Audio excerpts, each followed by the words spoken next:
Tilde, do you love your enemy? Sounds a little bit odd, but it's a serious question, and something I've been thinking about given the ever-increasing division that we're seeing everywhere in politics, and even within the so-called culture war. It's something I've somewhat addressed before, but I thought it might be nice to have a dedicated consideration of it here, just for fun.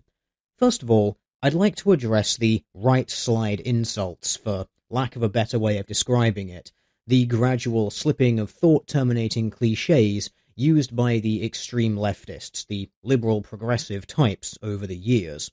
You'll notice that when you disagree with them, or simply hold a position that is different from theirs, or even just do something they don't like, the first port of call is always apply label and attack or dismiss based on label. For instance, you may remember, many moons ago, the YouTuber Captain Andy tried to make a few supposed rebuttals to a few of my videos. He failed spectacularly, obviously, but his first port of call was smear with labels. Make a joke about a man being bullied for wearing female undergarments? Transphobe! Make a very obvious gay joke? Homophobe!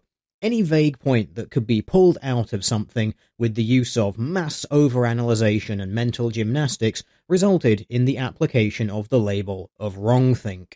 A similar thing happened with Kevin Logan, another feminist YouTuber who tried and failed spectacularly to demonstrate any wrongness in my positions. In his instance, he didn't even bother trying to address many of the points or research behind them, instead favouring simply shouting right-wing or conservative, as if this is some sort of point that instantly makes someone wrong. And you've probably noticed the gradual shift in this type of strategy. First, it was the long list of isms, ists, and phobes. Racist, sexist, homophobe, transphobe, bigot, you just hate women or minorities, and various other things along those lines. Not necessarily addressing points, simply slap the label on them, and that's it, job done. They are guilty because you called them a word. Gradually over time, these words lost their sting, to the point where anyone who heard those words uttered at them basically instantly filtered these baseless accusations into what they were. An infantile whining of an overgrown child calling them a big mean poopy pants. And thus the strategy shifted and descended into ever more extreme accusations. The ists and isms and phobes were replaced with right-wing or conservative, which in turn was soon replaced with reactionary and then neo-reactionary, which was in turn then replaced with the accusation alt-right. Anyone who disagrees with us is alt-right, which is now falling out of favour and being replaced with white supremacist, fascist, and Nazi. These words have become totally replaceable and interchangeable with each other, and all describe the same thing, despite their objective differences. And the description is simply someone who disagrees with progressive politics. They have gutted these words of any and all meaning, turning them into nothing more than baseless slurs, toothless snarl words. And this shift into the ever more extreme is very interesting to me for a number of reasons. And to me, it really highlights the true levels of disgust and hatred these people feel for their opposition, for their outgroup. I had the admittedly self-imposed misfortune recently of watching a hangout between some of the various YouTube feminist collective, including Steve Shives, Christy Winters, Kevin Logan, and whomever else whose names escape me, and they were addressing the recent attack on Richard Spencer. And it basically became in excess of an hour of justification and indeed celebration of the use of violence against those with whom they disagree. And this is a sentiment that has been echoed in wider media outlets and the general progressive, self-titled, tolerant and empathetic crowds of the internet. The same sort of people who hold signs reading, "Love trumps hate," and then proceed to smash up and burn down shops and cars. A true sign of tolerance is apparently being thoroughly intolerant of anything that you don't like, to the point of violence and the desire for its destruction.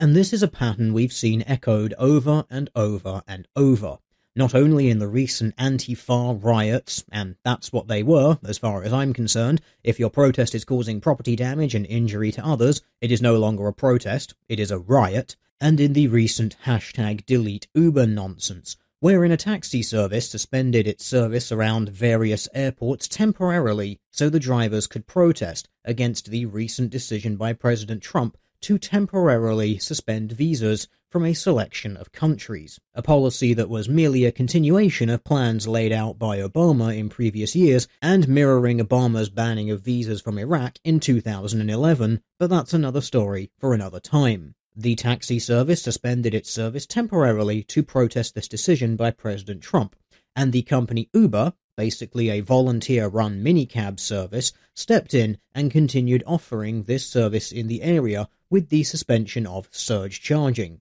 Surge charging is something Uber usually adds to fares in high-demand areas. It's basically a form of dynamic pricing. Removing surge pricing actually made using Uber cars cheaper, owing to the disruption that the protests were causing in and around various airports, and is in line with previous actions taken by Uber when they have suspended surge charging during public emergency and crisis situations. This, however, was seen by various progressives as an endorsement of Donald Trump, and has now, of course, garnered Uber the label of Nazi because its workers dared to try to earn a living at a lower rate than usual at the wrong time, as dictated to them by their supposed moral betters, who have now, of course, en masse deleted their Uber accounts and are boycotting the service, because God forbid someone should try to make a living at a time you decided isn't right, because you've decided that time must be set aside for your moral grandstanding virtue signaling. And of course we have the addition of the recent nonsense surrounding the YouTuber JonTron, someone who is generally apolitical in his content, which is largely based around video games commentary and humour. He recently appeared on a livestream with YouTuber Sargon of Akkad, who is, as I'm sure many of you know, quite open in his views against extreme feminism and social justice, and is largely classically liberal in his politics, and yet is labelled alt-right, Nazi, and fascist by the permanently offended of the internet. JonTron's mere appearance in the same virtual space as Sargon has also garnered him the label of racist, fascist, and Nazi, despite at no point uttering any support for any such view. This is why I have the question: do you love your enemies? Or at least, do you not hate them? Because I've been thinking about this for a while. For all the disagreements I've had with people online about politics, economic issues, and social problems, for all of that, I might consider them fools, stupid, liars, emotional blackmailers, bullies, intellectually dishonest academic frauds, pseudoscientist hacks, but I don't hate any of them. I do not wish any particular ill to befall them, I do not wish violence upon them, I merely disagree with them on certain topics. I do not consider this enough to devalue their personhood, and I'm sure that even with those I most disagree with, I could still find some sort of common ground on different topics. And yet I know that this is not reciprocated, and never will be. These are the people who have openly celebrated hearing of people they disagree with being assaulted, acquiring life-threatening diseases, and losing family members. I've noticed something else about them, specifically in their comment sections of videos where they have disagreed with people who fall into the generally labelled anti-feminist skeptic community. The amount of belittling assumptions made about them is staggering. The sort of, I bet they were bullied as a child and are now lashing out at people sort of sentiment. The, if I ever met them, I'd beat the crap out of them. They sound like somebody who's really insecure and probably gets bullied on a daily basis and that's why they're so angry. You know, that sort of comment. These are the supposedly empathic, morally virtuous people, taking comfort in some bizarre strawman construction that everyone who disagrees with them is a weak, pathetic, angry man-baby who is perpetually miserable and tormented in their lives, so they lash out at others. You know, the sort of person who would actually need empathy and understanding from others, and yet they are ridiculed for supposedly having these traits, and then on top of that, they throw the most extreme labels they can at them. Nazi, fascist, racist. These are words that get people attacked and killed because they are such taboo things to be in modern society. This belies their true position. They despise their opposition. These feminists and social justice types hate you and want violence to be enacted against you and to see you hurt and suffering, and they will do what it takes to provoke others to do it on their behalf by slander and lies if necessary. It's gone from emailing your place of work to ruin your life to full-on personal slander and attempting to invoke mob justice against you with false labels. And this, to my mind, sits firmly in the same camp as doxing people in order to swat them. Attempted murder by proxy. This may sound extreme, but what else would you call attempting to invoke a mob to attack someone because you have lied about who they are and what they support? I've got to wonder, with a macabre fascination, how these social justice types would react if one of these people who speak out against them publicly were to be driven to suicide. Anti-feminist YouTuber commits suicide. How many rounds of applause would that news title raise from the feminist camp? I can't help but think it would be deafening.